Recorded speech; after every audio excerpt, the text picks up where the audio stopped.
All right, folks. Happy Friday afternoon from me, from Esoterica. It's great to see folks. It's been a really fun couple of weeks. With the Mithras Liturgy being really a great topic that I was able to put together. I really enjoyed working on the Mithras Liturgy. That's just a super fascinating text that it's sort of again buried there in the Greek magical papyri, and you wouldn't know it if you just sort of open up the Bet's text and take a look at it. That there's this really amazing text, this what might be a very important religious ritual text there, buried in the Mithras or in the Greek magical papyri, and so it's really interesting. You get this super fascinating text. I hope the audio is not weird. It should sound fine. It's the same mic as normal. Let me know if folks if it sounds weird to folks, and I'll see what I can't do. Yeah, weird. Who knows? When you do things live, you never know what's going to work and what's not going to work. But yeah, really great. Oh wow! Thanks, James, for that donation. Wow, $20. Really, I really appreciate it. Thank you so much. Yeah, who knows? Yeah, I just find that the material from the Mythos Liturgy and also this material today from Sheol is just super fascinating stuff. I really like working on this Sheol stuff. I remember that the book on Sheol that I used as the primary text for making the episode this week, Shades of Sheol, the Johnston text, was one of the first, I think one of the first like academic biblical texts that I bought, and I remember it being really expensive at the time. And the bookseller, we were at a conference, I think, and the guy gave me a really nice discount on it because I was an undergraduate and poor, and it was really great to be able to break that text out and use it again. So fascinating look at Sheol, and just again, I think it's a really interesting idea that the afterlife can change. I find that to be just incredibly fascinating. That the afterlife that the ancient Israelites believed in is not the same afterlife that the rabbis believed in. It's not the same afterlife that Christians ended up believing in. And even the Christian afterlife, I think I mentioned that even the concept of something like limbo was basically dropped, right? Limbo was a solution to a theological problem. And ultimately, when they no longer had that theological problem anymore, when basically unbaptized children could just go on to heaven, they abandoned the idea of limbo entirely, which is just super, super fascinating. That you could just abandon an entire metaphysical idea about what happens to you when you die. So I find that to be incredibly fascinating. So, well, folks, I'm here. I'm online. I'm on live here for about an hour, assuming folks are interested. And I'm on here for about an hour, and I'm happy to take questions on the Mithras Liturgy, on Sheol, or other sort of related topics, or just sort of esotericism stuff in general. If you have questions about the channel or questions for me, I'm happy to field them for the hour that I'm on. I'm going to try to do these live events just about every maybe every couple weeks, maybe once a month, something like that. So we'll see how they go. But where did I study? Where do I have my degrees from? So I've studied kind of all over. My esotericism degree is from the University of Amsterdam, which is one of the few places that, at least at the time, that offered a degree like that. There are some more places now. I think the University of Stockholm is starting to open up a degree in esotericism. And the other place I got a MA and a PhD from the University of Memphis, where I studied philosophy. So I have a background in philosophy and in religious studies, and I'm in the process of really going back in a lot of ways, and obviously back into esotericism. And so I'm much more interested in esotericism these days, although I'm still obviously interested in philosophy as well. Let me scroll back up here. Yeah, I think that Brent. I think that basically Judaism has really abandoned the idea of Sheol. I think that it's sort of conflated with the idea of Gehenna. Gehenna is at least one of the possible bad afterlives that you can have, and because it's one of these bad afterlives, it sort of it gets conflated with Sheol. Although I think by the time that that Sheol, but even by the time of Jesus, I think Sheol was basically an abandoned idea. I think with the rise of apocalyptic Judaism, you get this heaven and hell business, and heaven and hell are such a revolutionary concept and such an important idea. It does so much heavy lifting in theodicy, right? With the righteous being rewarded and the evil being punished, even if you were unpunished in this life. So there's so much heavy lifting done by the afterlife, by at least the bifurcated afterlife, the good afterlife and the bad afterlife, that this idea was too popular, and ultimately it caught on. Hey, modern hermeticist, hey Dan. Dan, I was just reading. I was going to email you this, but maybe I'll ask you here. I was just reading for next week. I was reading the alchemical works of Edward Kelly, like Edward Kelly, John Dee's Edward Kelly, and he name drops Ficino, weirdly enough, in one of his alchemical works. So I was going to send you the reference and see if you recognized it out of hand, or just sort of out of your mind. But anyway, it was interesting to see him name drop Ficino in the middle of an alchemical reference, which I just found to be interesting. So thought of you. Anytime I see Ficino, I think of Dan Trell. I'm not sure what you think about that, Dan, but so let me scroll back up and check out some of these questions. You guys have so much awesome questions on here. Yeah, the shaky. Yeah, the University of Amsterdam was an awesome experience. And I got to work in the Rittmann Library basically every day, which was also in itself an amazing experience. And that was before 2000. That was right after 2008, when the financial crisis hit, and he had to sell a good bit of his some of his more fancy manuscripts, like one of the Corpus Hermeticum manuscripts he had to sell, and I think the Rochefoucauld manuscripts he ended up selling. And I got to see both of those before they were sold, and I think they're now both in private hands. And I don't think they're going to get out of those private hands anytime soon. So I'm glad I got to see them there. But it was a lot of fun. It was a really great experience, in a lot of ways. Which Mithraic documents were kept? None. I mean, we don't even know that there was much in the way of Mithraic documents even produced in a huge way. Oh wow, Kazuni 414, thank you so much for that donation, and thank you for the kind words.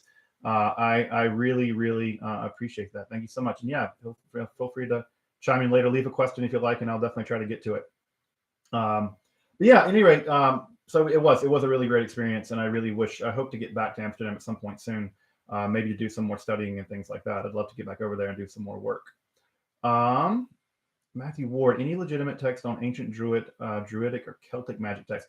I don't know a lot about the sort of Celtic magic and the Druids, aside from stuff from cunning folks and people who did more later stuff, but that's obviously much later. My general understanding is that we just don't know much about the Druids. I think that obviously a great deal has been reconstructed by modern pagans and things like that, but I think as far as the actual Druids themselves, I think we know very little. And of course, that society I think was pre-literate, so I don't know that they wrote anything down at all. Or they maybe something very primitive stuff, but I don't think they were certainly writing books down. So I don't think that there's anything that way.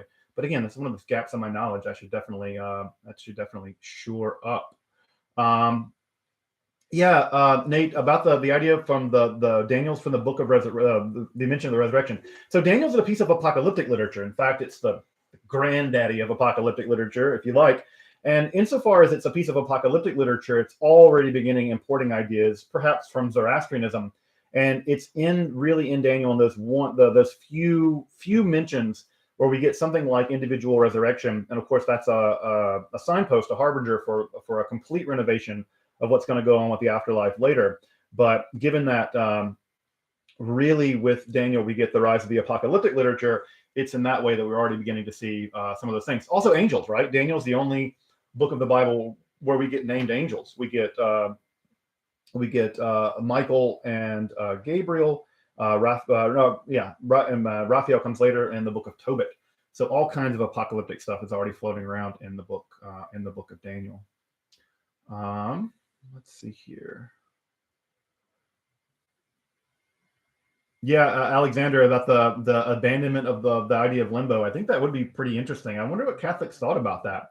That they were told this idea of limbo for so many centuries, and eventually the Catholic Church in 2008 is like, yeah, no, we're done with that. I don't think they're going to get rid of purgatory. I think purgatory is going to stick around, but limbo, I think limbo is gone. Limbo is in limbo. Let's see here. Yeah, I think that, So let me scroll back up and check some more questions out here. Do they give scholarships for the study of Western esotericism? My understanding is no. There are no specific scholarships that the Department of Religious Studies gives, but there was, and I think there still is, what is called the AMS scholarship, the Amsterdam Merit Scholarship, and you can get that, and that ranges. It all depends on how much money they have to give away. But I did get that scholarship, which went a long way to helping me make that possible. I come from a working class background, so I certainly didn't have anything in the way of money. And getting that scholarship was a big part of me being able to study there and not be more in debt than I already am. So your donations and your Patreon support go all the way to help me repaying my student loan debt. So Monkish, no specific scholarships, but they do have the AMA. So let me scroll up here. Dustin, a PhD project for the Kabbalistic roots of the Reformation. Eckhart, Ashina. Yeah, that sounds like a fascinating thing. You should definitely connect, Dustin. You should definitely connect to the modern hermeticist Dan Trail. He works in that world, so he would be actually he's an expert in that world, in fact, and so he would be a far better person to think about that. Be a thought partner. But yeah, that's all fascinating stuff. The link of how folks like Reuchlin and Postel and those kinds of guys are thinking about this sort of reforming Christianity along Kabbalistic lines, and how that has an underground current in the rise of that stuff sounds super, super fascinating. Let's see. Other folks. Has a European education deepened your framework of esoteric study on these sites? Yeah, I guess so. I would say so. I mean, it's just one of these things where I think that I guess me from my philosophy training, right? When trained as a philosopher, I like to ask critical questions. And it doesn't take a lot of scratching at the surface to realize that the story that we're told, the historical story that we're told, there's still lots of gaps. And the more that we scratch at the surface of that story, we learn that there's all kinds of interesting things left out. And so I think that it's one of these things where you don't have to be terribly committed to esotericism or something like that to realize that this is just one of the branches where we just don't know things, and there just has to be work to be done. So it seems to me that that it doesn't require a lot of insight to realize there's all kinds of things we don't know, and that there's a need on the part of scholars to sort that stuff out. I mean, I'm just amazed how much stuff is still, in terms of early books, how much stuff is still untranslated and still sitting in manuscript. I mean, it's amazing how much stuff is still out there that just needs to be sorted out at the level of archival work. So just there, it's amazing. So, all right, let's go back up and check some of these questions out. Yeah. Thanks, Rosie. Glad you're able to make it live. Feel free to drop a question if you like. And also, I think folks, there's all kinds of ways of studying Hermeticism in the university that don't require you to go to Amsterdam. There are all kinds of history departments and other kinds of departments, religious studies departments that are doing this kind of work. And so basically, it's just finding someone you want to work with who has a specialization roughly in that area, and basically carving out a niche for yourself. So I think if you're self-motivated and you're smart and you're willing to work hard, you can study esotericism in lots of different places. That just doesn't fly under the flag of a degree in Western esotericism. And again, even if you got a PhD from the University of Amsterdam, your PhD is going to be in religious studies, not in Western esotericism. It won't. That's just not the way they cash it out. David Alonso, thank you so much for the donation, man. Thank you. Have I heard anything more on the Cave of Horror Dead Sea Scroll stuff? Nothing, I think, outside from what's been on the news. Just that, I mean, the IAA has been doing a big sweep of that entire area. There's still a lot of caves out in the Judean desert. I've been out there hiking, and there's a lot of caves out there. And there's seismic activity that happens all the time. And it's definitely the case that new caves get opened up and old caves get sealed and things like that. And so what they're really worried about is just they know that there are tons of people out there basically looking for treasure. And my understanding is that they basically went back into the Cave of Horrors, which is, for folks who don't know this, the Cave of Horrors is named this because they found a whole bunch of skeletons inside of that cave, probably from the Bar Kokhba period, where basically the Romans were camped on top of the thing up there, and those folks just died. They maybe starved to death inside the cave. And of course, right across the way at Nahal Kever is the Cave of Letters, where they found all the Bar Kokhba letters and some other kinds of things there as well. So in the Cave of Horrors, they redug and basically found a couple scraps of scripture. And I think the real thing that really matters is that basket. It's a 10,000-year-old basket. And of course, the Dead Sea Scrolls gets all of the play, even though it wasn't anything especially interesting. In terms of the scroll find, with the basket is incredibly important. I mean, it was in amazing shape if you ever get the chance to take a look at it online.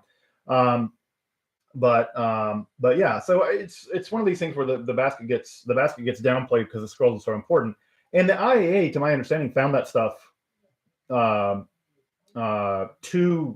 years ago or something. So it's not that new of a find, all things told. I wish we knew more about what went on the other side at Nahal Kever, the other side of Nahal Kever at the Cave of Letters, because they found all those artifacts that seem like they're from the Bar Kokhba. They are from the Bar Kokhba period, including letters from Bar Kokhba, but all those like incense censers and things like that may have very well been from the temple or whatever. So yeah, I find it to be really, really, really fascinating. So yeah, super neat stuff. Oh, Jasmine, thank you so much, Jasmine. I hear that you you tweet out the content. I really appreciate it. Thank you so much. And I think I just need to get some time, do a class on the Corpus Hermeticum. And the reason why things have just gotten delayed is just, it's amazing how much time it takes to, I have 2 little kids. I have a 8-month-old and a 2.5-year-old, and raising 2 little kids, and I'm also teaching 4 different university classes. And so between teaching 4 university classes and co-raising 2 kids, time is something I have very little of. I wake up basically at about 5 o'clock in the morning to get Esoterica stuff done, and so I'm really looking forward to the semester ending. Yeah, Dan, yes, 4 classes plus every week putting out a new episode and raising 2 little kids. So time is something I have very, very little of, and I really work hard to make everything work. So what I'm really looking forward to is these classes ending, the semester coming to an end. So yeah, I'm sure they are too. So the semester will end so I can actually get some time to do something this summer. So I'm thinking about, I'm not sure how I want to do it, and but yeah, I do definitely want to do something on the Corpus Hermeticum, especially the fragments. I would love to do a study group just on the Armenian definitions. I find the Armenian definitions to be probably the most fascinating document in what has survived of the Corpus Hermeticum, and I think that I don't understand Armenian. I don't read Armenian, but I would just absolutely love to be able to sit down with someone who knows Armenian and other folks who want to work through the Corpus Hermeticum and try to rebuild something of what systematically this philosophy looked like, because it's so difficult to do that with the other texts. The other texts are just random, right? And then we have other random texts from Nag Hammadi as well. And so it's so difficult to get a handle on exactly what was going on at the theoretical level with that stuff. But I really feel like the Armenian definitions is really where it's at. So I'd love to just do a study group with folks on just that relatively short text, especially for someone who knew Armenian, because I certainly don't. Wish I did though. Yeah, Armenia is just such a cool place. One of these places I've always wanted to visit. And the Armenians have had such a huge import in European history, and also in other places. It's just a super interesting place. Super interesting place. Elaborate on the evolution of Sheol to Hades to Gehenna.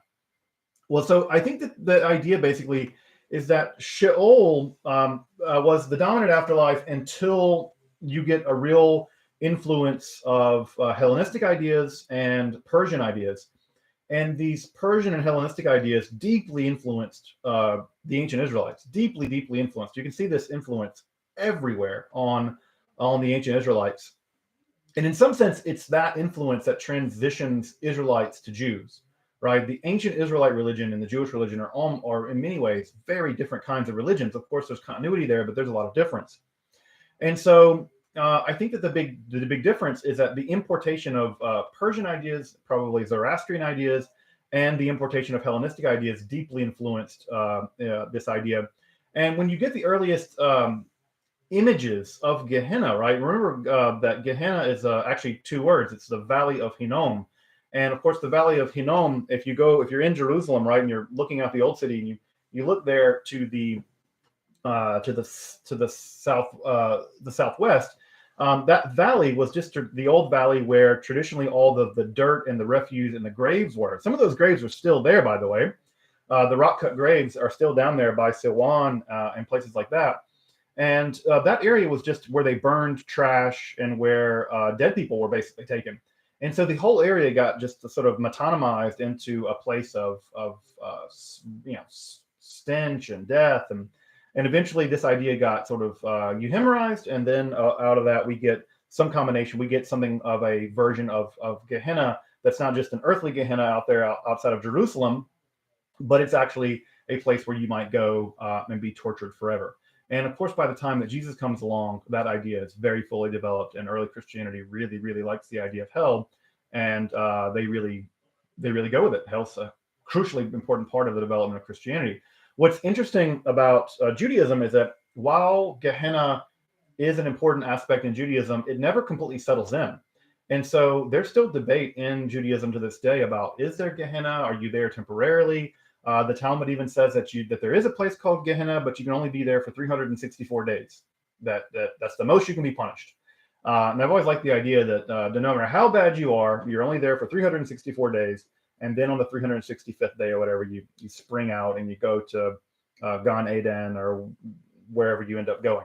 So the Talmud can't quite make its mind up about what afterlife it believes in. The most ridiculous one is the idea that there's a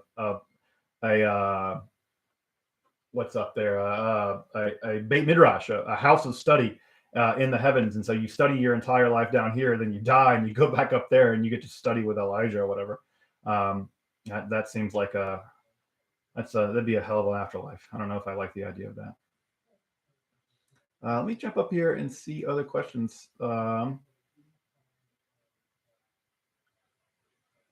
Let's see.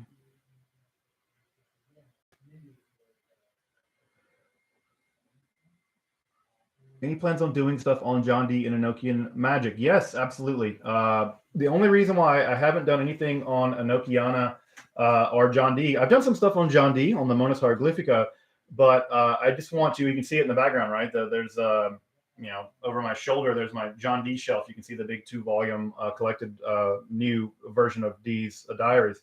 It's just, it just require a lot of work. So it's going to be something for this summer. So definitely going to do something on John Dee. Definitely going to do something on the scrying sessions, the Enochian, the conversations with angels, as they're called. Next week, I mentioned this earlier, that I'll be doing something specifically on Edward Kelly. People forget that Edward Kelly was a writer himself, and he published or wrote at least 3, maybe 3, definitely 2. There's some questions about the third one, but some things that Edward Kelly wrote, some of his alchemical works. So I'll be looking at Edward Kelly's alchemical works, which don't get any attention really. No one ever talks about Kelly's alchemical works, although I think that they are actually pretty interesting. So I'll be looking at Edward Kelly's works on his own. I like Edward Kelly. He was a really strange guy. All right, Dharma Bum, you want to get the Zohar? So many volumes. Where should you start? I always tell people If I were to start studying the Zohar, I would start with what's called the Midrash Hana'ilam, the hidden Midrash. That's the earliest section of the earliest composed section of the Zohar. It was written probably very early on by Moshe de Leon, or at least a circle of people with Moshe de Leon. I think that's in volume 10. I could check that to make sure, but I think it's in volume 10. And so I always tell people that if you want to ease your way into studying Zohar, the best place to ease your way in is by studying the Midrash Hana'ilam. And I think it's in volume 10. So that's where I would start if I were you. And then from there, you can jump off wherever. I always tell people, I have an episode on how to study. I don't know why I pointed over there, wherever. All right, I have an episode on how to study the Zohar. And I kind of lay out a study program for how I would do it if I had it to do all over again, because that thing is a beast, and it's super intimidating. And so I have a study guide for folks on that episode if you want to check that out. The Zohar is so intimidating, so intimidating. I think it's volume 10. So yeah, just double check me on that, but I'm pretty sure it's volume 10. Let's start looking up here about some other questions. Yeah, both Nag Hammadi and the DSS are found right after World War II. Yeah, I've always found that to be interesting that these two big discoveries are made just right around each other. Although what's important to note is that the Dead Sea Scrolls had been continuously rediscovered through the centuries. For some reason, this doesn't get talked about very much. But we know that the other scrolls from the Dead Sea Scrolls had been rediscovered in the Middle Ages. We have 2 or 3 accounts of people finding scrolls, old scrolls out by Jericho, and then taking it to people and having them to translate it in Jerusalem.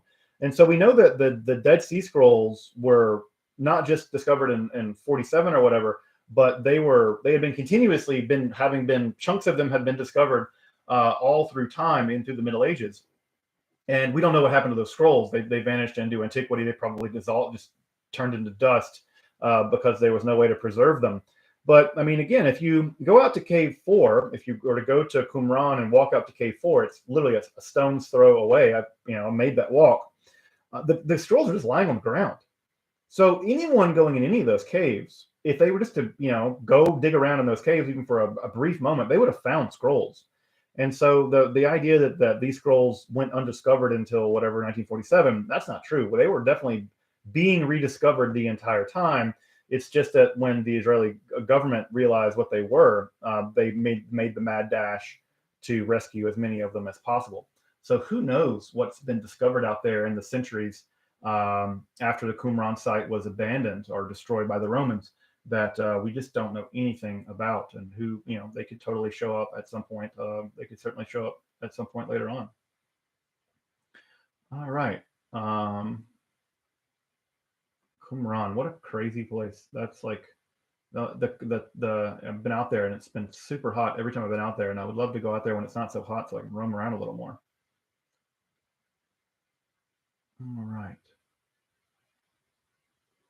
Is the Classics of Western Spirituality section of the Zohar okay? Yeah, absolutely. That's everything published in the Classics of. In fact, you can see the whole. I have a big chunk of them over my shoulder there, over my right shoulder. I really enjoy them, and you can see the Zohar one up there. Yeah, it's great. It's translated by Daniel Matt. Has great notes. It's a great place to start. I always tell people start there. Start with there's a smaller text by Daniel Matt on the Zohar.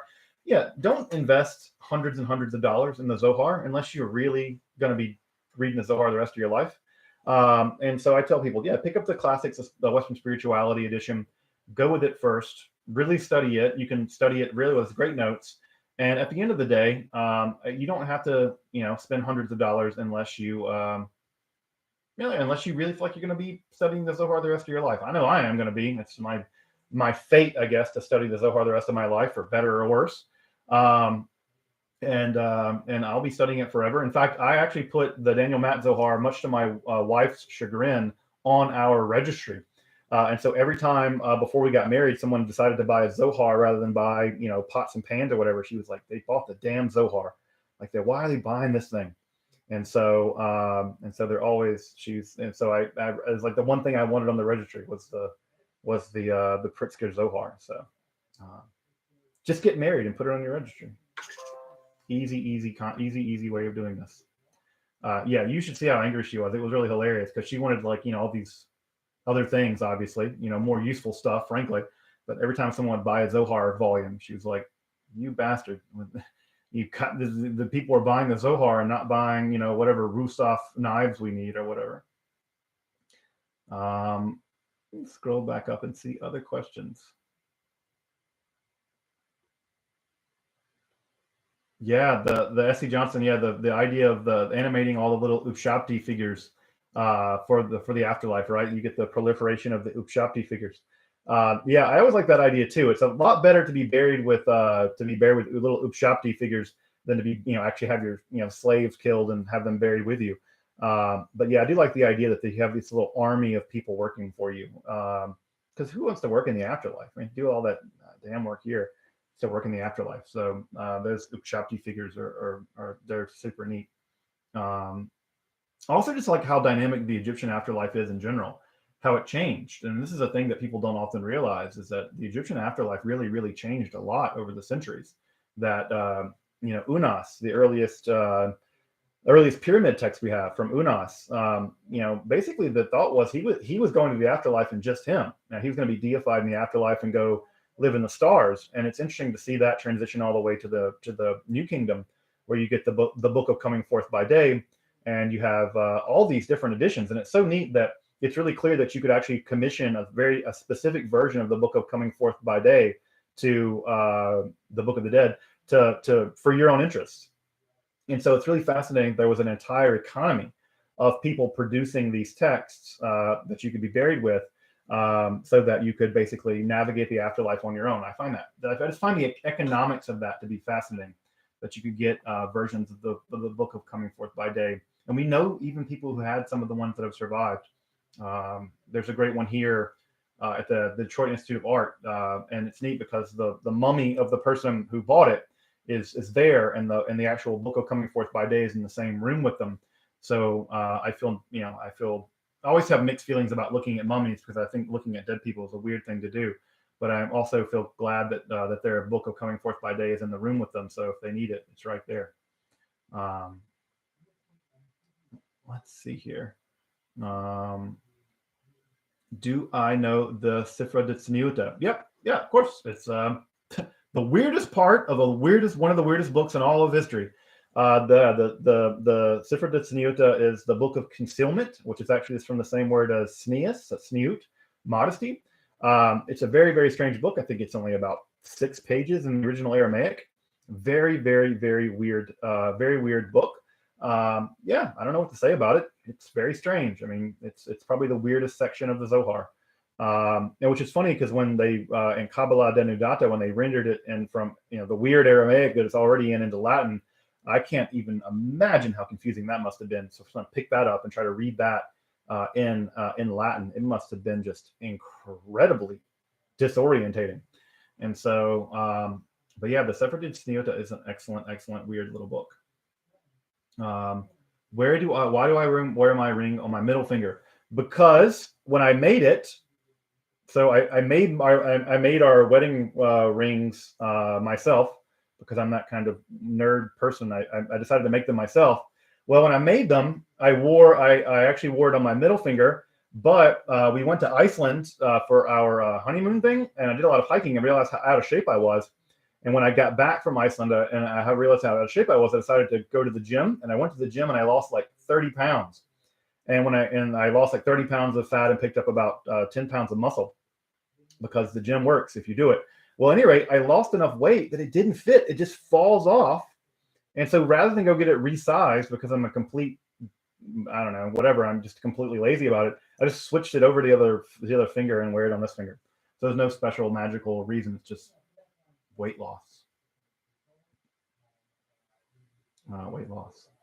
Let me scroll up. Big Water 59. Thank you. What a cool symbol there.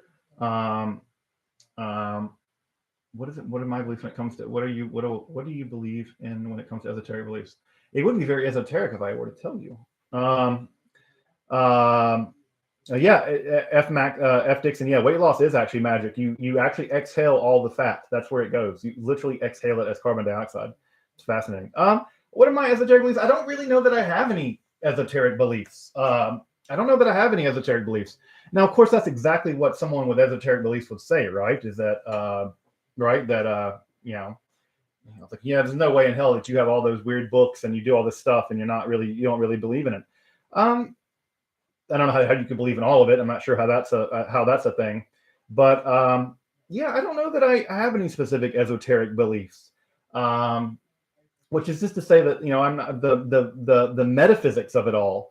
I'm not sure that I'm committed to a Platonic worldview, which I think underwrites a lot of at least Western esotericism. I think most of Western esotericism is basically unimaginable without something of a Platonic worldview, maybe something of a Neoplatonic worldview.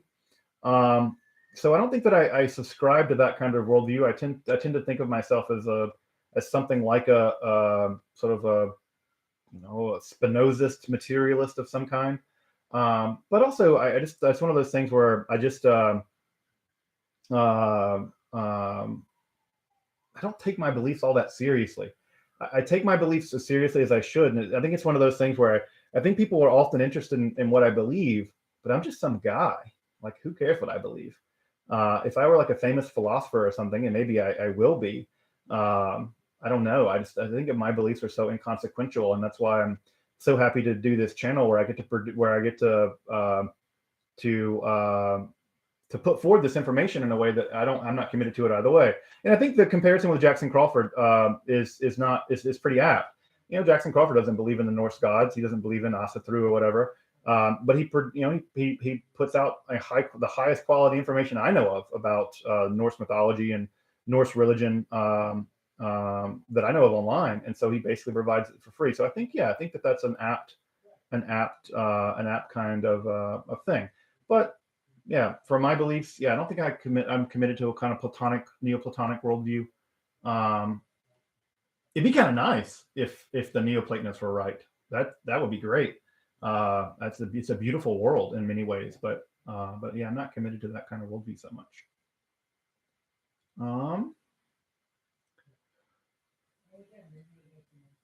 Would I consider myself a deist? Probably not.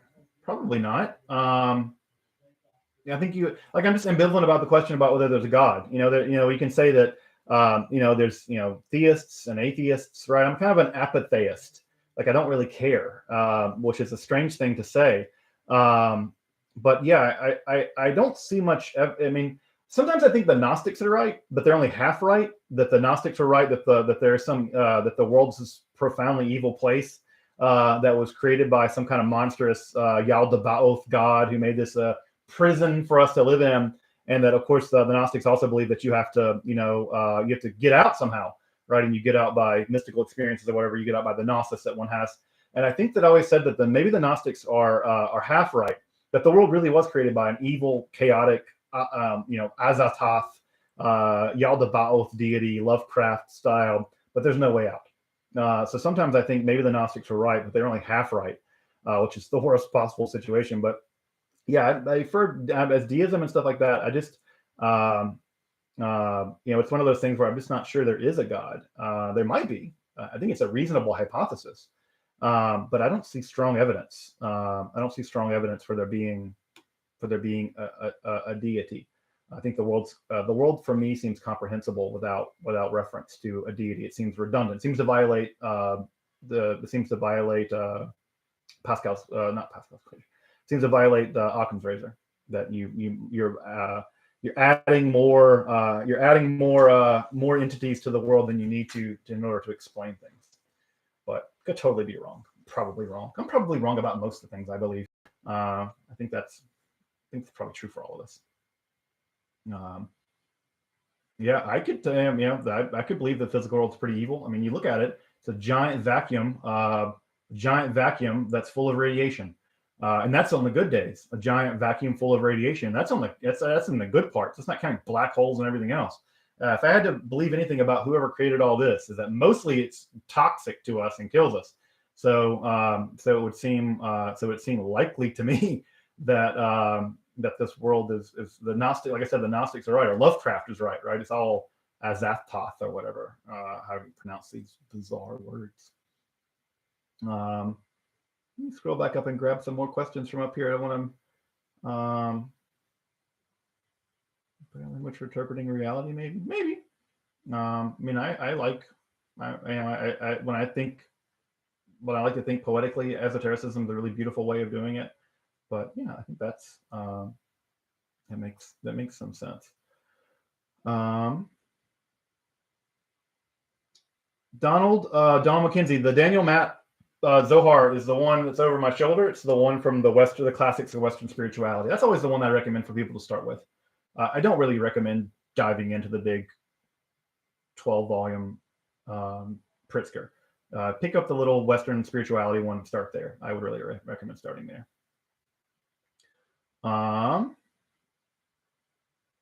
should ask the dead. I don't know. Amy, I don't know. I wouldn't want to bother the dead. When I'm dead, I don't want anyone to bother me. I would. The idea of being summoned back to have to answer normie living people's questions would irritate the hell out of me. So I'd leave the dead alone. I'm against necromancy, not because I have a religious problem with necromancy. I'm against necromancy because it seems rude, bothering dead people. Dead people have been through enough.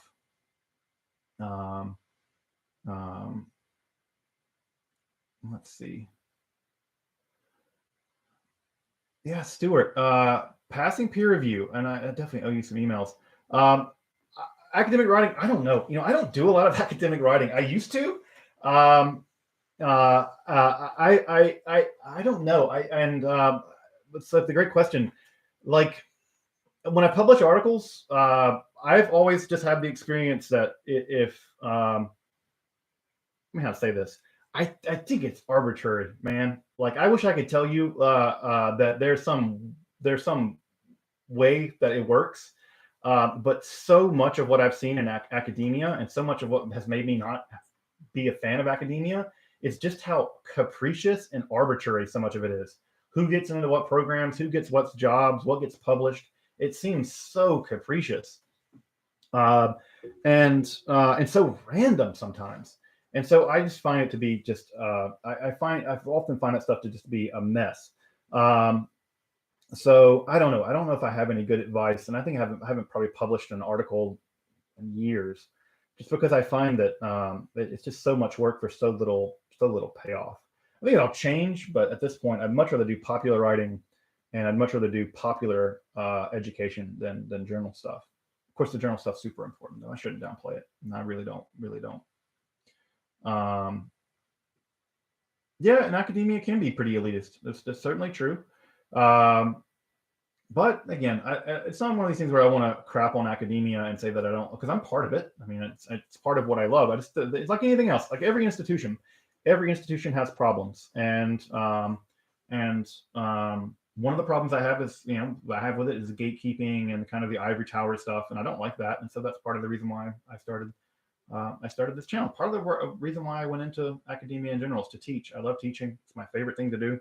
And so, so that's kind of the reason why I'm doing this stuff. All right, let's scroll back up and see. What do you think my primary goal, motivation for studying esotericism? Shaky asks, why do I do this? Because it's really interesting. I mean, if I were really good at math, I'd probably be studying, quarks and muons, and I'd be, diving deep into this weird new muon anomaly they found over there near Chicago.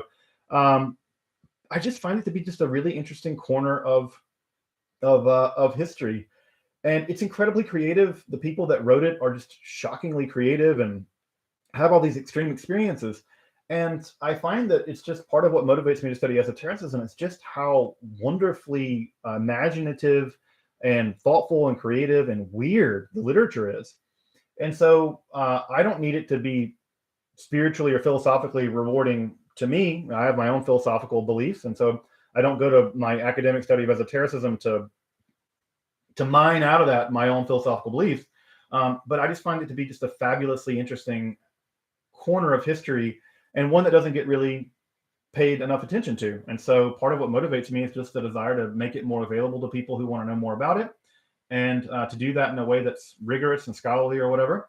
And I do it because it's so interesting. It's just fabulously interesting. And again, if I were really good at math or something, maybe I'd be working at CERN. But it's just that's what's interesting. It just seems that that's what's interesting to me.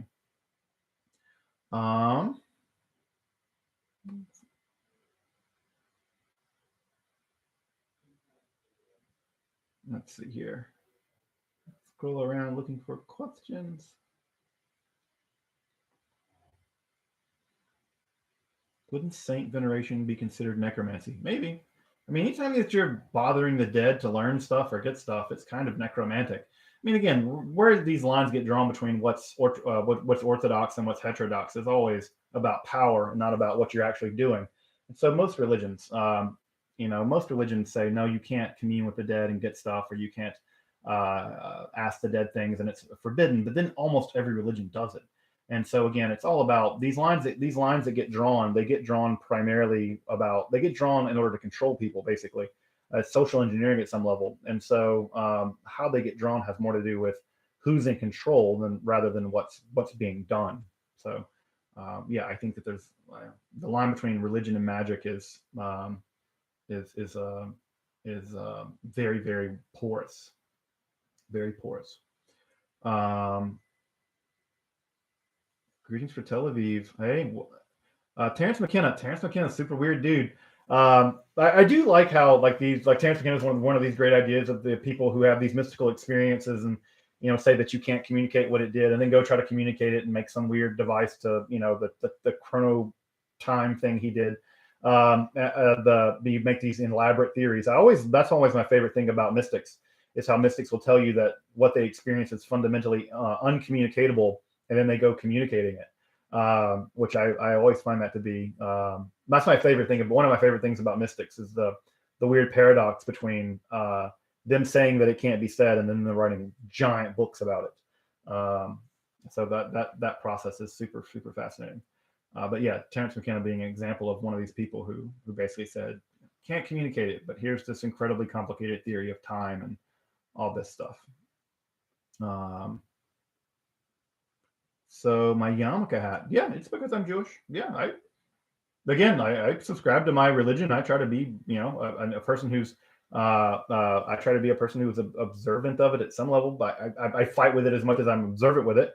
But yeah, it's, that's my religion. Again, it's one of those things where, me believing in a deity or whatever, I don't take myself so seriously as to think that my opinions matter, even to me. I am but dust and ashes. I am but dust and ashes. Let's see.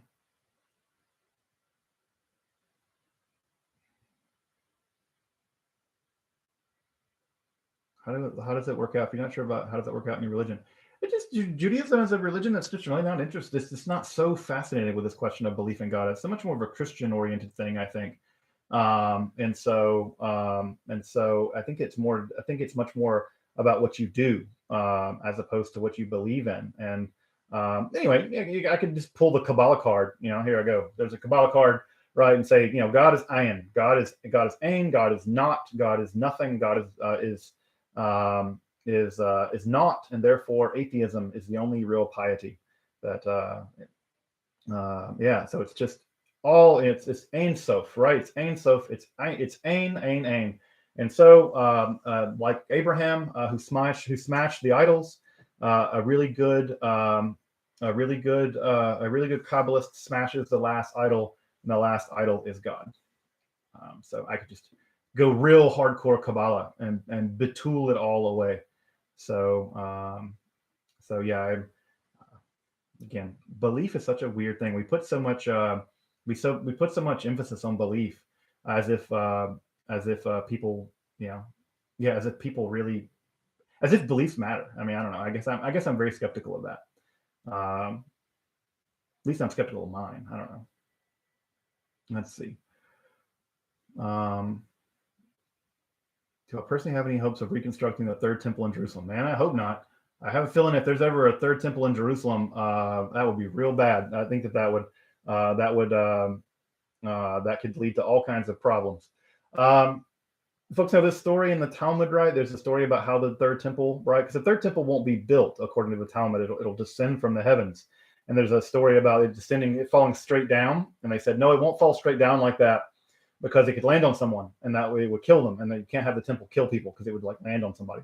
And then the other guy said, no, it'll just appear, right? And it's like, no, if it just appears, someone might be on the Temple Mount and they might be in the Holy of Holies, and that would be bad because they're not supposed to be in there.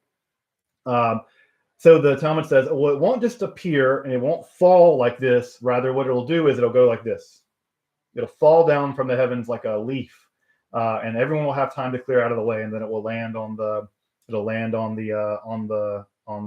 Temple Mount, and it'll be there. I always like that story, but as far as actually building a real temple there, I'm not that interested. Not really that big. I'm not that interested in there being a third temple. I do think, however, someone mentioned the Elephantine Island temple. Yeah, I will eventually do an episode on temples that aren't the temple, because we know of at least two. We know of a temple of Anias III that was over in Alexandria. Anias III had built a temple after he was basically exiled, and of course also there's the temple down at the Elephantine Island that was functioning there for quite some centuries. So I want to do an episode on temples that weren't the temple, which is super fascinating because we do know a little bit about those temples. So temples that weren't the temple. Dark Song, yeah, I really like the movie A Dark Song. I've done a whole episode reviewing it. I like it. I think it's a great film. I think it captures. When I think about the danger of magic, or the way that people think about the dangers of magic, I think A Dark Song captures that really beautifully. And I think part of what it captures is like the athleticism of ritual practice, how difficult it is, how to endure it, how complicated people are. I really enjoy that film a lot. I think that it is really a really fantastic film. So yeah, I like The Dark Song a lot. Have I ever thought about joining or a member of a ritualistic order? I'm not a member of an order. I'm not a member. One, because of my own religious beliefs. I don't think I would join one because I think that maybe they wouldn't jive. Also, I just don't like the idea of boys' clubs. A lot of these orders are like only men, so I'm not that big of a fan of groups that are basically only men. I don't really like that idea so much. But yeah, no, I'm not a member of any Hermetic organizations. Not that I know of. I mean, I could have gotten drunk once and signed up, but I don't think I'm a member of any member of the Golden Dawn or anything like that. It'd be funny to be accidentally a member of the Golden Dawn. You just like wake up and you hung over and now you're a member of the Hermetic order of something or something. Stranger things have happened to me. Let's see. Let's scroll up and see other questions. Yeah, there's like weird pyramid-shaped UFOs that they released recently. God, who knows what that stuff is? Who knows what that stuff is? No telling. That stuff's just so weird. Stuff is so weird. It's part of the reason why I'm like try to be humble about what I know, because the world's so weird. Who knows what's out there? Who knows what's out there? Any comments on the shape of the Earth? That it's round? Yes, I don't know. Yeah, it seems round to me. The Hermetic Hangover. Yeah, we should make a movie about that. That'd be great. It's like The Hangover, but it's Hermetic. Like you get really drunk and wake up and you've like you've joined some mystical order and now you can't get out. That'd be great. They won't let you out. They think you're the Messiah or something. That would be hilarious. There need to be more funny movies about esotericism. Like, I mean, not funny accidentally funny, like how bad some of the Dan Brown stuff is, but that's what I like about Umberto Eco, actually. Umberto Eco is a person who, I'm rereading The Name of the Rose, and he's a person who I just appreciate how funny he is, how clever and funny, and he's able to take all this esoteric stuff that he knows, semiotics and all this sort of esotericism stuff he knows, and make it kind of into like a big joke. I really, really appreciate his sense of humor, and I feel like part of what makes esotericism unintentionally funny and also kind of cringy sometimes is just how serious people take themselves. And I find that part of what I really like about Umberto Eco is that he takes a lot of the material and he makes it alive because of how like internally self-referentially funny it can be and silly almost. And so I really like that. So I'm rereading In the Name of the Rose now and seeing a lot of that humor, and I really appreciate Echo. Danitra, why do you hate that about Echo? Why do you hate that about Echo? What is it about that you don't like? I feel like you would be like the biggest fanboy of In the Name of the Rose. I feel like you would be like a big fan of that world. It's kind of your people. Do I think that VR might be the future for teaching? Yeah, I think that VR would be great for teaching. I love VR. I think it's super neat. I would love to do VR classrooms and stuff. I just find that technology to be awesome. I am very pro technology when it comes to things like that. Now I have a weird relationship with technology, but I really appreciate how technology can be used, and VR classrooms sound like a great idea. Better than damn Zoom. My God, I'll be glad never to see Zoom again if I can stand it. Has anyone ever worked on a taxonomy of magical terminology, like trying to define terms for better cross? Yeah, what a really great book you may want to check out is that there's I have it behind me, I can go grab it, but it's a book just on magic. It's a book trying to basically define magic, and it's a collection of 30 essays where they're trying just to basically taxonomize and understand magic from lots of different angles. Because as you probably know, I'm sure everyone knows that part of what makes magic just a beast is that getting a definition for it's impossible. I think it's impossible, honestly. That also reflects my structuralist leanings. I just don't think definitions are what we should be aiming for. As a structuralist thinker, I just don't think that way. I think I'm old-fashioned that way, being a structuralist. I'm like a 1945 era structuralist. But the book is really great because it really does try to address a lot of these issues from lots of different theoretical frameworks. So if you can leave a comment maybe on either this or maybe leave a comment on the Sheol video, I'll give you the link for it and you can check it out. It's a great book. It just came out not too long ago.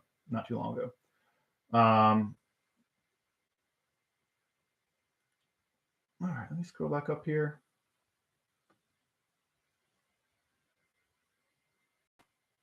Let's see. I don't think he takes. Oh yeah, he definitely doesn't. No, he's definitely Dan. He's definitely on the outside, kind of poking fun. He's not definitely on the outside, kind of poking fun, which I guess I don't know. I kind of like that. He sort of Umberto Eco is the god of his own world, and he's just playing all these people and making them into a kind of comedy of errors. But I can see how that could be not so nice.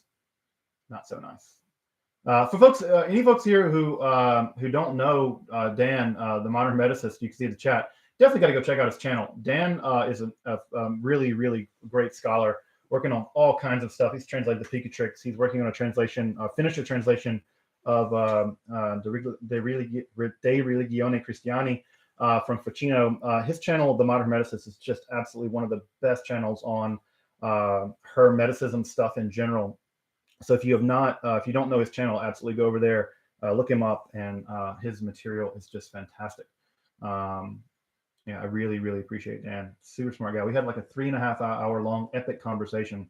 One of the best conversations that I've had on this material in a long, long time. So absolutely, folks should check out Dan's material. He's a great guy, great scholar. Go buy a copy of the Picatrix. I bet he'd sign it for you or something if you send it to him.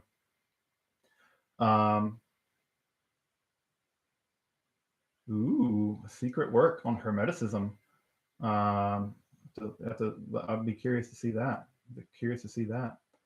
Gurdjieff or Pinsky, yeah, I'd love to do some work on those guys. I don't know a ton about them, but yeah, more modern stuff is definitely on the way. I just got to get to it. I got to get more anchored in the Middle Ages, and as you can, I think as folks can see, for Esoterica, part of what we're doing is I'm trying to lay a really firm historical framework. Because I think part of where many folks who do esotericism often go off the rails is they lack any sense of the historicality of this material. I think that's improving, mostly to work with people like Dan and Dan's channel.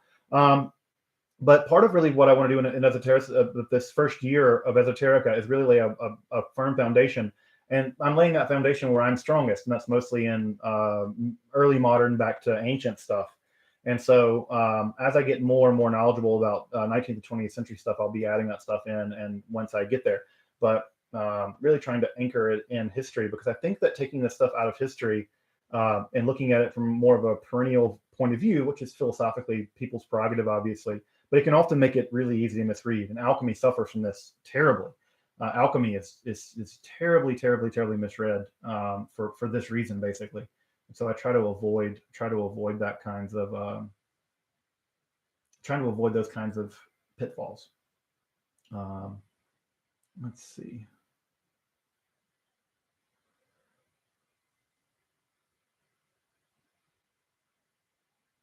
Let's see. The chat goes so fast. What kind of fiction do I like reading apart from Echo? So, folks, I'm terrible at reading fiction. I'm really bad at it. I think I suffer from some kind of weird thing. It's really hard for me to read fiction. I can read like crazy epic poetry or something, and I can read these academic stuff all day long. But reading fiction is very, very difficult for me. So basically, what I've done is I've carved out every night before I go to bed at whatever 9 o'clock or whatever. I read fiction, and I read one novel, after another. So I just finished For Whom the Bell Tolls, which was pretty great, although a little melodramatic at times. I'm always interested in the Spanish Civil War. And now I'm reading In the Name of the Rose. I'm going to read the second of the Dune books after that. So I have a practice of reading fiction every night because I have such a difficult time doing it.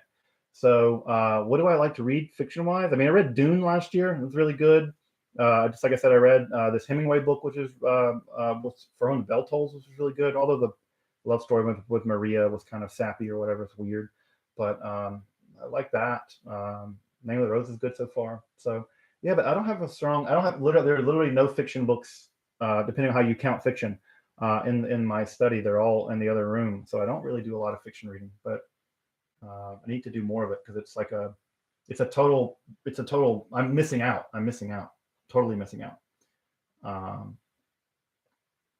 But I need to get better at doing it. Yeah, Tolkien, Anton Wilson, Echo. Yeah, I'm terrible at reading fiction. I really, really, really want to get better at it because there's so much good fiction, and I'm just really bad at doing it. Just bad at doing it. Have I ever experienced something fantastic I couldn't explain? Yes, all the time.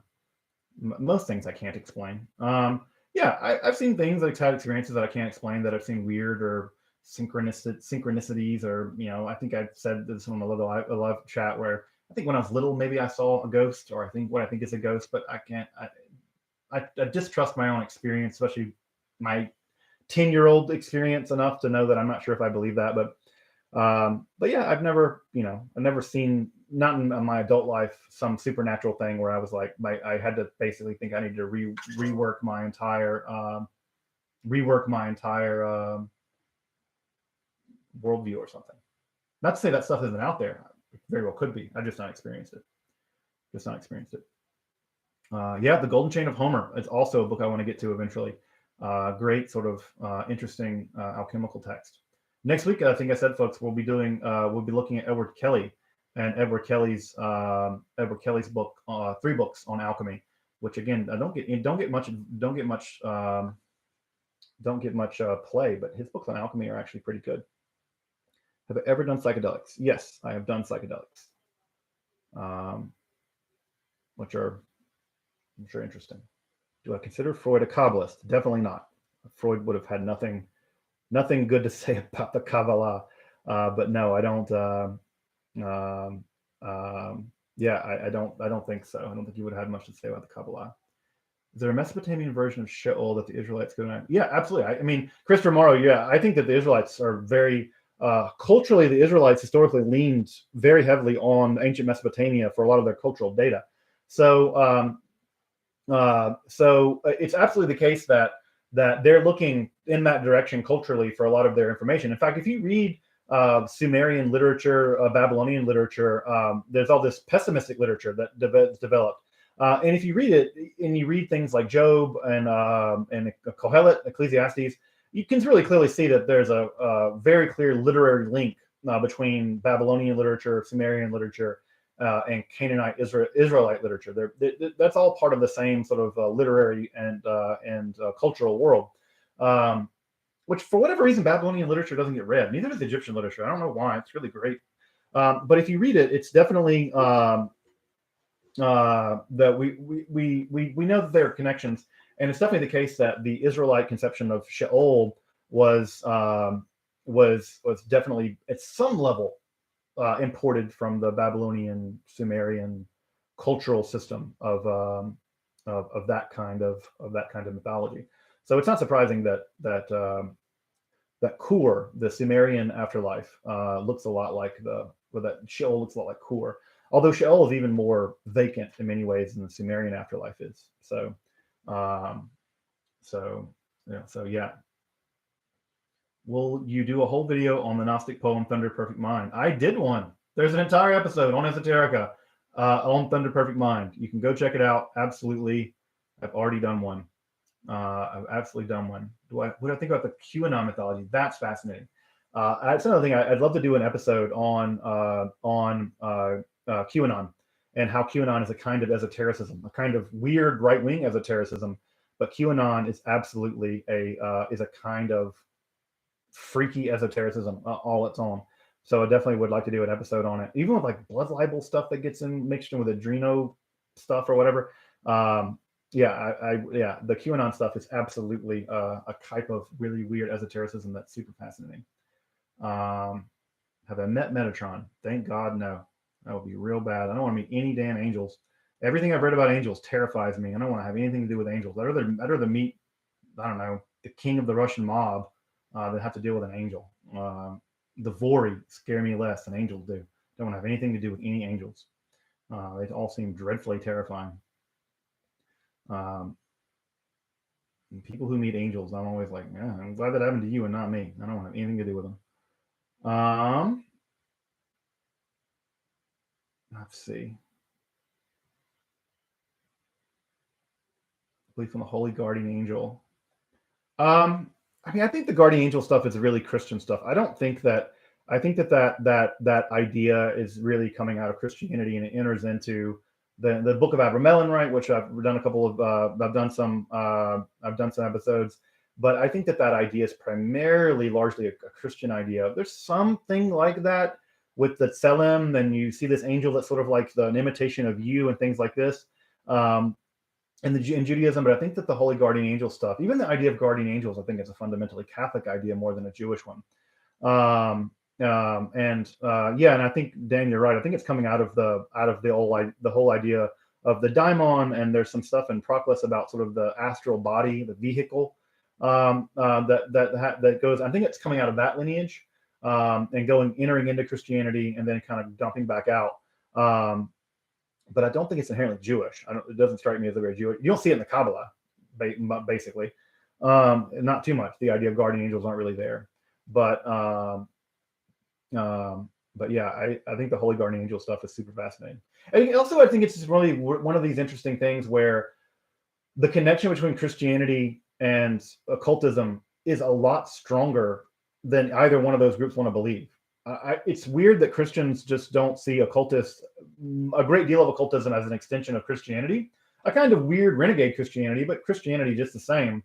But it's also fascinating to me that many occultists who practice especially traditional style ritual occultism don't see Christianity reflected in what they're doing much either, which seems so weird to me. Because when I look at ceremonial magic, it looks super Christian to me from the outside. I'm like, yeah, that's just like Christianity kind of reconfigured in certain kinds of ways. And so it's often, for me, fascinating that Christianity and occultism sit much closer together than I think either of them are willing to admit, which is always weird that when they have a beef with each other. But it's, speaking of Freud, right, the narcissism of minor difference, that from the outside, Solomonic magic just looks like a kind of a slightly recooked up mass. Especially look at necromancers' manuals from the Middle Ages. It's just the mass. It's just like a rejiggered version of the mass, along with some exorcism stuff, kind of recombined to do this demon stuff. It's absolutely Catholic. deeply Catholic. Did the Enochian magic sessions and things. That's why D never blinked an eye. He absolutely thought he was being a perfectly good Christian. A kind of weird one, probably, but it all would have looked very Christian to him because it was. It was absolutely. So yeah, and again, I don't have a dog in the fight, but it's just weird to me that they really have each other's throats in that way.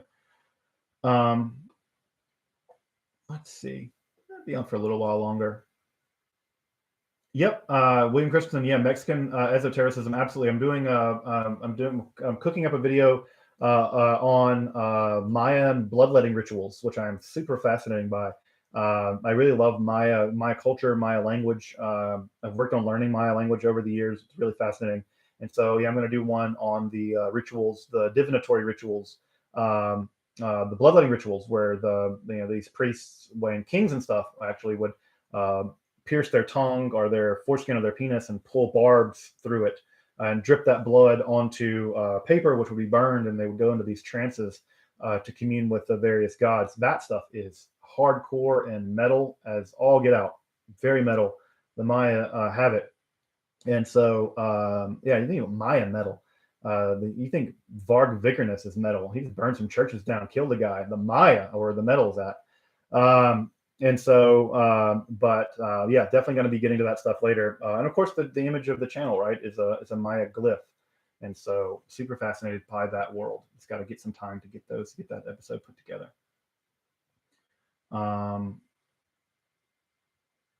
Yeah, the Aguri or Kashmir Shaivism. I don't know a lot about I know about the Aguri in a general way as a kind of spiritual path, but I have to do a lot more work on the Aguri to be able to do a whole episode on them. But that's super fast. Those Hindu esotericism is super fascinating, but it's not a world that I have a ton about. American Hoodoo and Native American mysticism. I'd love to do that kind of work. I don't have a lot of background in that material.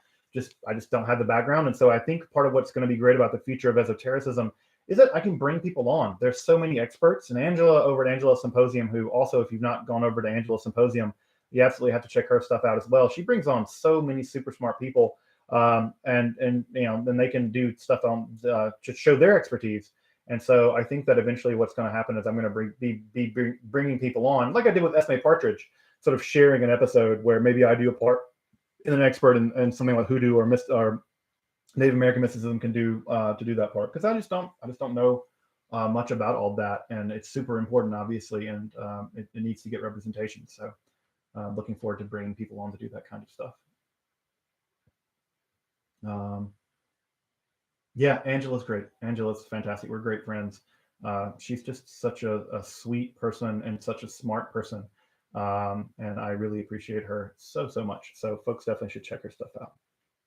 Any thoughts on Aleister Crowley?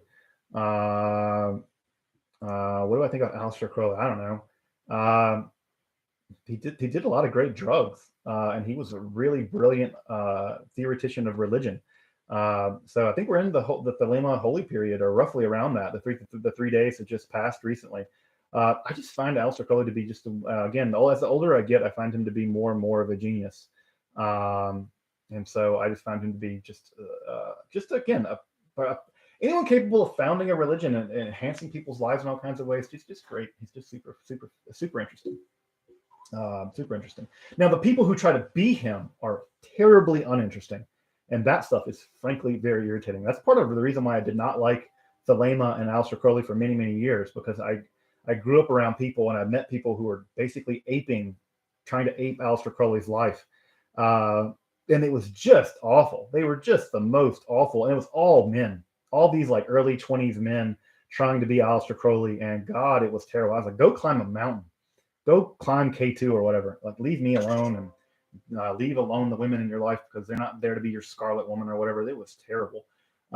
So yeah, I met a lot of those guys, and so yeah, no imitations accepted. No imitations accepted. Favorite Magic the Gathering card? Go. I don't know. The Moxes? I'd say the Black Lotus, but of course it's that Black Lotus. But I like the Moxes. But yeah.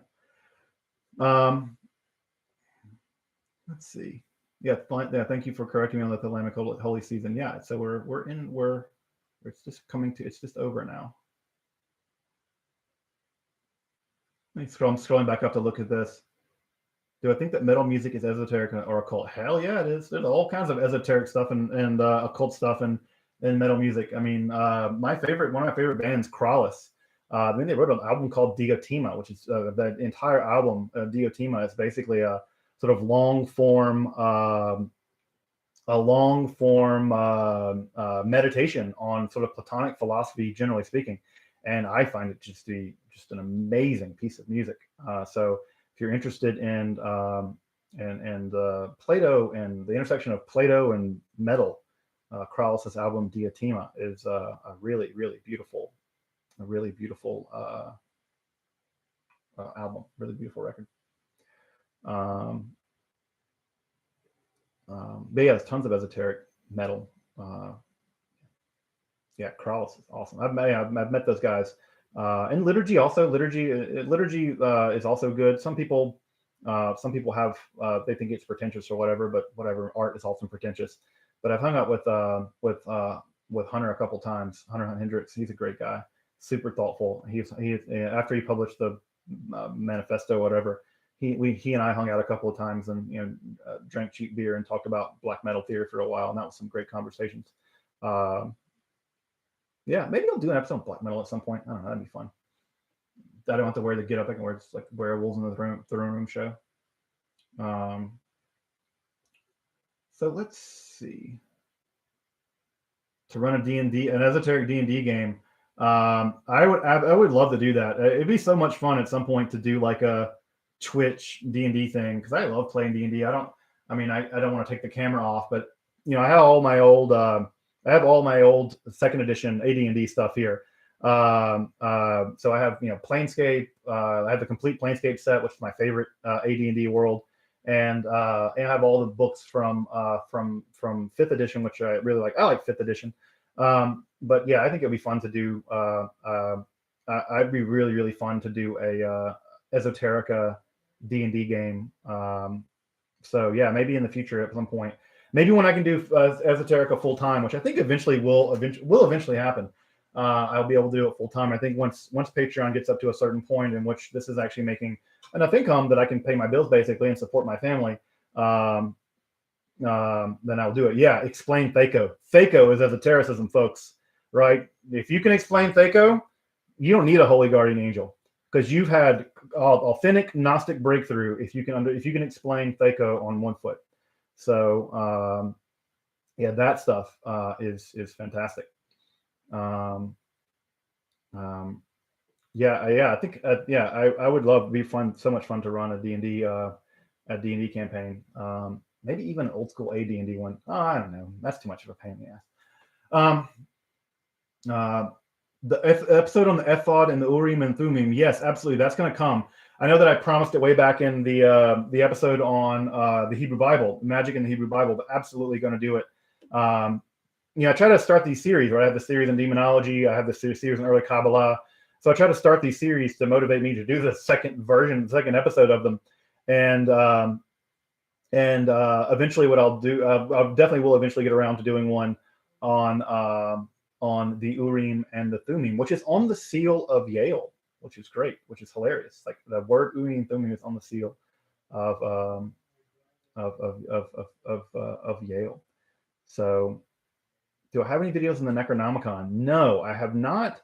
I've not done any episodes in the Necronomicon. I will eventually, I think, just because I think I think for two reasons. One, it actually has become something of a chaos magic thing, right? That the Necronomicon has become part of the magical world of Esoterica, whether Lovecraft intended it to or not. It doesn't really matter what Lovecraft, any author, intends, I suppose. So that, but also I think that what's great about the Necronomicon is the ability to talk about what a book like the Necronomicon would have looked like, right? Like something like that could have existed, and thinking about what it would have been, what it would have been like. And so thinking through that. But again, if you want an idea of what the Necronomicon would have looked like, it would have looked something like the Picatrix, right? If you really want to think about it, it was an Arabic book of astral magic, basically, Of course, it would have had Lovecraft's mythology mixed in with it, right? But basically, it's a book of astro magic, so it would look probably like the Pikatrix, right? I think that the Necronomicon would look, if it existed historically, would have looked a lot like the Pikatrix.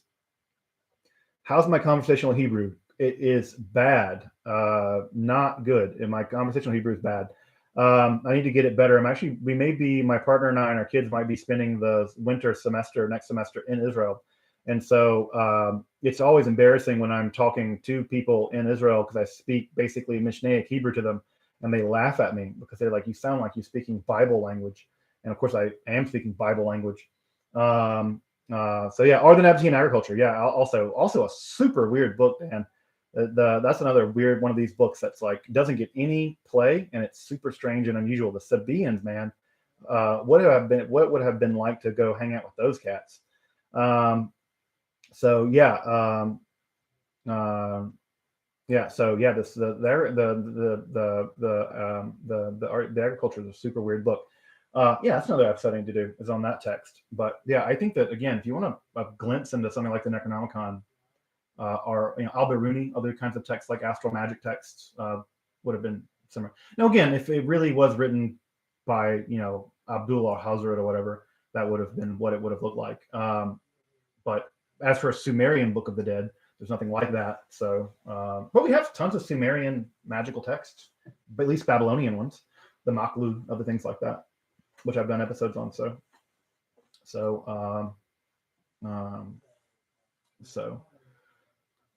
all right, Elliot, good to see you. Good Shabbos, Shabbat Shalom. Let me go back up and check it out. The Simon Necronomicon also, I think I have it actually. You probably can see it in the background. It's somewhere over there on the shelf. I have it as well. I think that the Simon Necronomicon is so great. I was so scared of that book when I was a kid. I remember seeing it like at the local bookstore, like the Barnes and Noble or whatever, and seeing it and being so scared of it and thinking it was so evil. And it's funny like to see it now. But yeah, I would like to do an episode about it because I do think it has gone on to become part of the regime of a kind of Western esotericism. So, and again, I think about it in the same way perhaps I would think about something like the Book of Mormon, which I'm sure Joseph Smith is rolling in his grave now, is that it's a kind of pious fraud. That the Necronomicon, the Simon Necronomicon, is a kind of pious fraud in the same way I think that the Book of Mormon was a pious fraud. Also, the same way I think that that sections of the Deuteronomy were a pious fraud.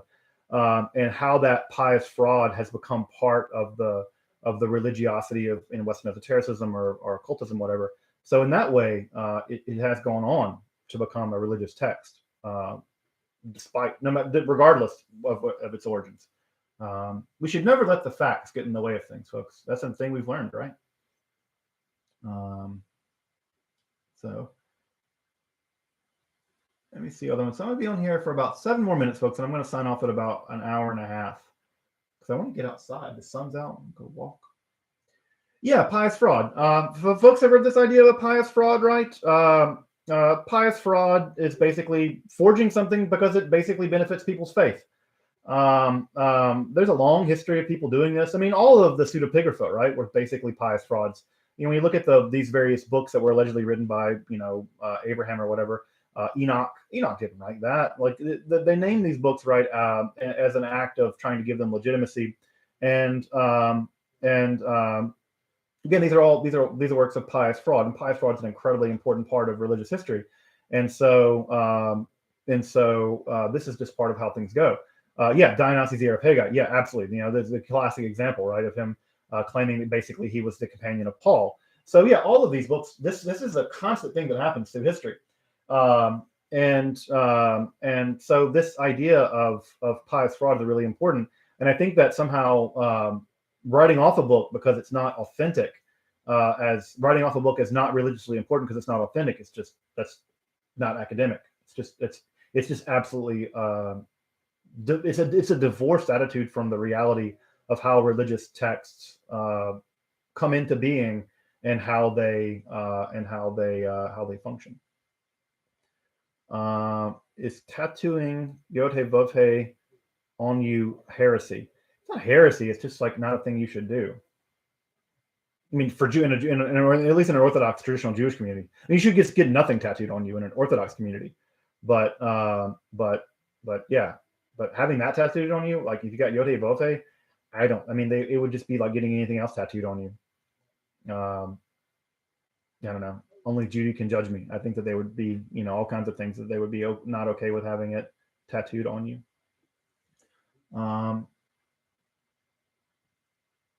Let's see here.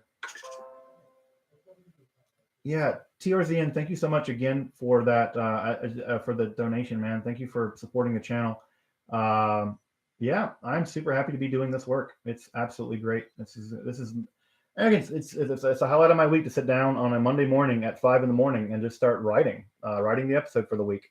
So yeah, Daniel, don't go to Mer Sharim with that tattoo. Don't go to Mer Sharim in general.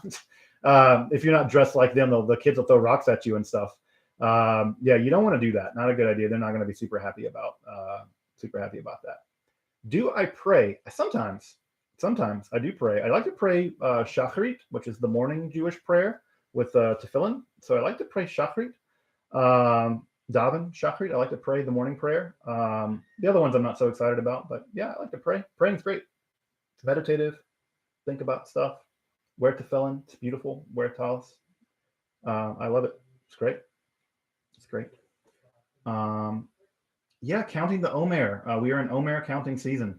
My wife and I count the Omer every night. We have a little Omer counting machine and it clicks around and it's really beautiful and laser etched. But yeah, the counting of the Omer is definitely tied to Kabbalah, to the Sephirot.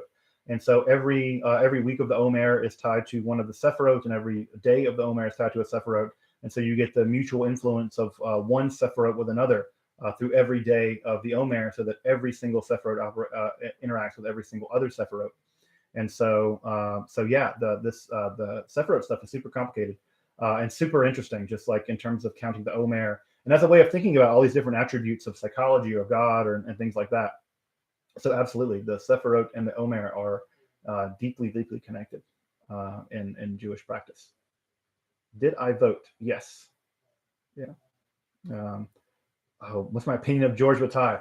All right, so I don't have enough time for that one. Bat Bite. Come back later on the next live stream. I have a lot of thoughts on George Bataille. He's got me in a lot of trouble in my life. But yes, I have lots of thoughts on Bataille. I'm a big fan of his, actually. But yeah, he's led me down some dark paths. It's like I think in my 20s, I was like that's not true. I was like some people in their 20s, where I was basically living on a diet of George Bataille, Yukio Mishima, Arthur Rimbaud, and a lot of alcohol. And that was basically how I was living my life. And you can imagine living on a constant diet of Bataille, Rimbaud, Mishima, and whiskey leads to bad decisions all the way around. And boy, did it. Boy, did it. Good stories now, bad decisions then. I don't recommend it. Don't recommend it. Do I pray east or east-south? East. I have a little compass in my tefillin bag, and so I just aim it east. Aim it east. Yeah, me too. Me too. I'm sure I owe a ton of people a ton of apologies from that time period as well. But yeah, Bataille. I have lots of thoughts on Bataille. Probably will do an episode on him. His Theory of Religion, by the way, if you've never read his book Theory of Religion, Bataille's book Theory of Religion is one of the best books I've seen on religion. So it's really good. Yeah, didn't commit seppuku. Yeah, that's good. Oh Mishima, the Tatanokai, his little army. That was adorable. Their little outfits. That went real south for them, though. Yeah, the History of Religion book is really good. I really recommend it. I think it's great. I think it's some really super smart philosophical work. It's a pity it's so short, but his Theory of Religion is fantastic. His theory is fantastic. Shamanism, folks. For folks interested in shamanism, you should definitely go hit up Angela Puka's channel, Angela Symposium. She's an expert in shamanism. That's what she studies, is the intersection of esotericism and shamanism. That's one of her. In fact, I think it's her dissertation topic. So she is your shamanism expert. So questions on shamanism and things like that, go check out Angela Puka. She's fantastic. Tell her I sent you. Um, yeah, they're going to cut the Acephalae cult, right? He was going to cut this. He was going to cut someone's head off. Yeah, he worked in the coin department or whatever. It's fascinating guy. Lacan stole his wife though. That's my favorite story. Lacan stole Bataille's wife. I love that. There's just something about that world. I love that sort of like 1940s, 1950s French world. That stuff is great. Angela's Symposium. That's the name of the channel. That's Angela Puka's channel. She's fantastic. Tell her I sent you, and tell her I said hello. So yeah, Angela's Symposium. She works on shamanism. I love to send folks other places when I don't have expertise. I'm happy to send people to other experts. All right, folks. Well, I think I'm going to start winding this down. The live stream. Yeah, I think I'm going to wind it down. I'm going to get outside and maybe go on a walk, eat some, have some coffee, something like that. But at any rate, folks, I just want to say again, thank you so much for supporting the channel, for commenting, for watching the episodes. I really just deeply appreciate all the comments, the thoughtful interactions that we all have. I appreciate again also the donations for that make the channel possible. For the patrons who've been hanging around, man, I really appreciate y'all, especially. Thank you so much. If you want to support the channel, yeah, consider supporting us through Patreon or through a one-time donation at PayPal or through here, or just any other way that you want to support the channel. I appreciate it all. I don't think there's no expectation for me that anyone supports the channel financially, but if you're able, that would be great. Thank you, Marco. Thank you. Thank you for the donation. So I'm just, again, I just want to express my gratitude for all of the folks that watch and support the channel. I really do mean that. Again, go check out other content, right? The Modern Hermeticist, he's been hanging out, Dana Trell. Go check out his channel for excellent topics in Hermeticism. Make sure to buy his book. Also, get a copy of the Picatrix, which is amazing. Check out Angela's channel, Angela Symposium as well. And aside from that, folks, I'll see y'all in a couple of weeks. We'll do another live stream next week. We're getting back to some alchemy. Looking forward to getting back to doing some alchemy. And again, just want to say so much. Thank you guys so much. Again, for folks who observe the Shabbat, I wish you all Shabbat Shalom, peace. Have a great meal. Hang out with people you love. Drink some good wine. Enjoy the day off. Enjoy the rest. And for folks who do not observe the Shabbat, the Jewish Shabbat, I just want you to take care of yourself. You deserve it.